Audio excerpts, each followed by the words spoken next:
Welcome to FCP Conversations Online, featuring Bucks County nonprofit leaders. Join our discussion with community organizations that share our mission and are making a difference in the lives of our neighbors. Hello, I'm Ron Bernstein, the Executive Director of Foundations Community Partnership. Welcome to FCP Conversations Online, and thank you for joining us. Our guest today is Kristine Quinby, the founder and CEO of Potential Inc., located in Newtown. Kristine, welcome, and thank you for joining us. Let's get started with learning a little bit about the history and the mission of Potential Inc. I started Potential in 2006 because there weren't any high-quality providers who use applied behavior analysis to help our kids reach their full potential. And so our vision is to create a world where every person with autism can lead a successful life of value.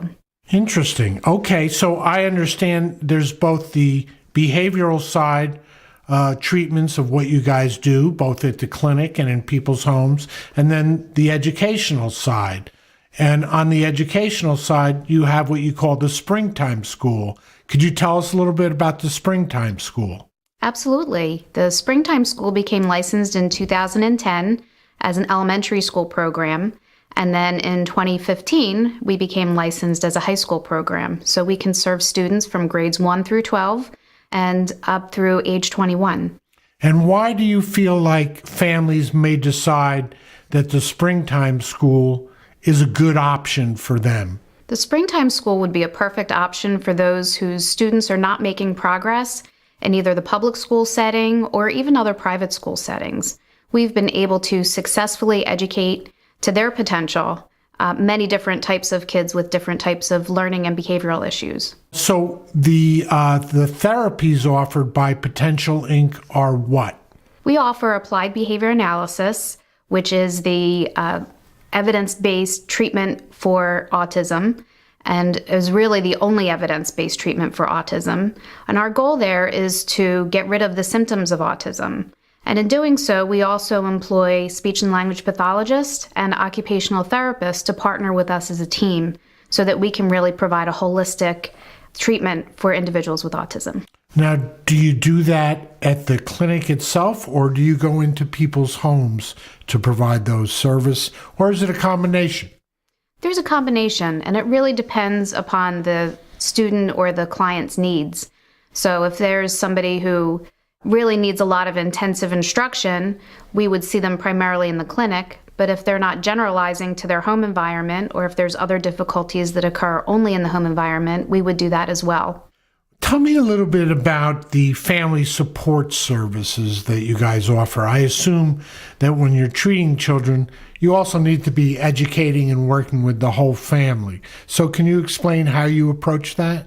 Absolutely. Applied behavior analysis is not something that you can do a couple of hours a day. It has to be something that's followed through with the family and also other people in the community, such as teachers, other speech and language providers. So we provide extensive outreach to the family and provide family training as well as consultation to others in the community. What would family training entail? Explain that to me. Well, we do have an online training protocol. And families, if they so choose, can take that in order to get a nice background in applied behavior analysis and why we do some of the things that we do. And then we have specific instruction from our behavior analysts directly to the families, specific to the programs that their child is working on, so that the families can carry things over. Kristine, can you tell us a little bit about staff training? It's such an important area.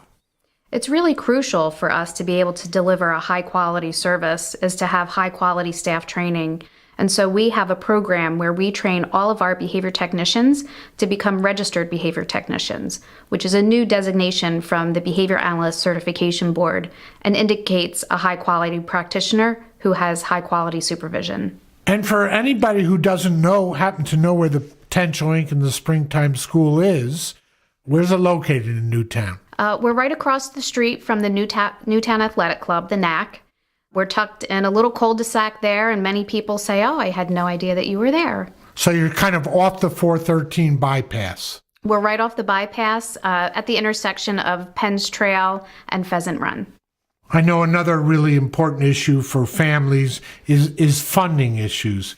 Can you tell us a little bit about funding eligibility? I understand that some state funds can be used to offset tuition. How does that all work? For the springtime school, it's primarily funded through the family school district. But we are now eligible as an EITC, which stands for Education Improvement Tax Credit, through a scholarship organization.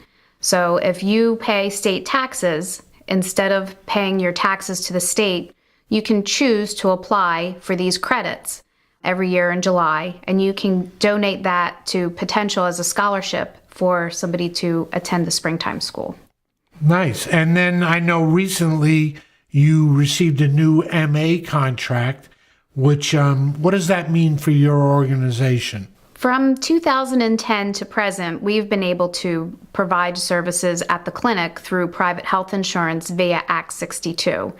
Unfortunately, there are a lot of loopholes with Act 62. So 50% of the clients that came to us, we had to turn away because their insurance wouldn't cover it.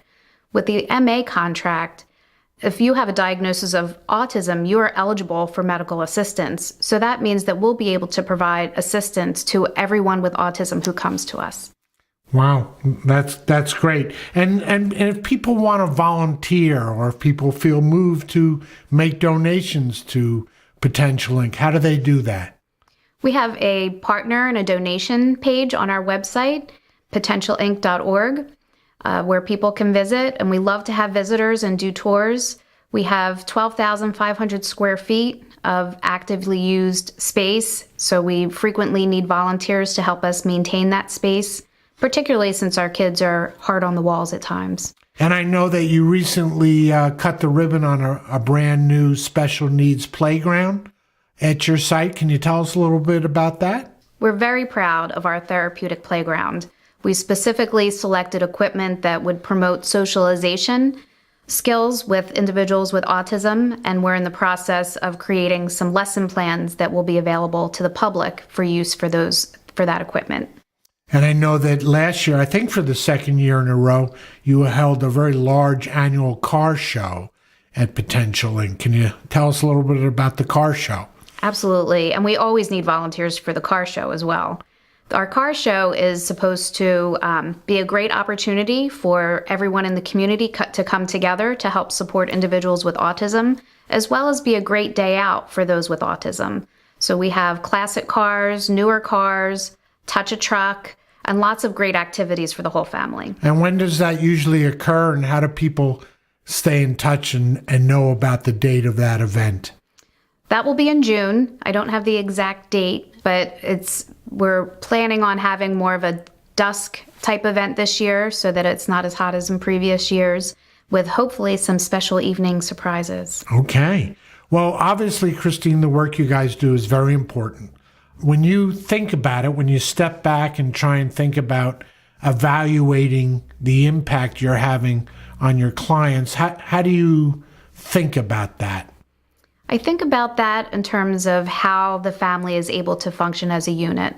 And so many families, when they come to us, are very stressed and worried.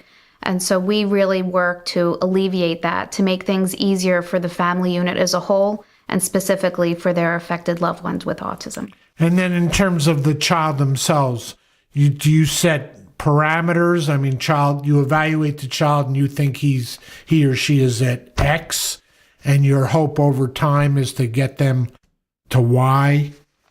So we take a look at what are the symptoms of autism and how can we get rid of those symptoms. That's our ultimate goal. So when we apply for funding through health insurance programs, we have a treatment plan that follows that to each individual's needs. So everything is 100% individualized. I know I was at a Potential event a while ago, and some families spoke about the impact Potential Inc. and the springtime school has had on their son or daughter. Can you comment on that? Families typically say that Potential has given them hope. That before they came to Potential, they didn't even know if their child would be able to attend regular school. And for especially our preschoolers, we give them hope that one day they can attend a typical elementary school with their typical peers with minimal to no assistance. Do the students arrive on their school buses, or do families have to transport back and forth? For the students who are in the district that Potential is located, which is Council Rock, they're able to get after-school transportation to us. For many families, they have to rely on their own transportation, and that can be a significant barrier for treatment. Kristine, I know you drive around the county a lot and you're from the area. Do you have a special lunch place that you like to stop at? I love Moish and Itzy's right in Newtown. Quick service, fabulous food, and you always get free pickles. I agree with you. I like Moish's too. Well, Kristine, obviously the work you guys are doing over at Potential Inc. and the Springtime School is really important. I really appreciate you being here with us today and sharing your experience and knowledge leading Potential Inc. Thank you to our listeners for your involvement in our community. Visit our Facebook page and like us, and subscribe to our YouTube channel. Join the conversation. Foundation's community partnership believes that when we join forces, we're stronger. We are better able to support the behavioral health and human service needs of children and young adults in Bucks County.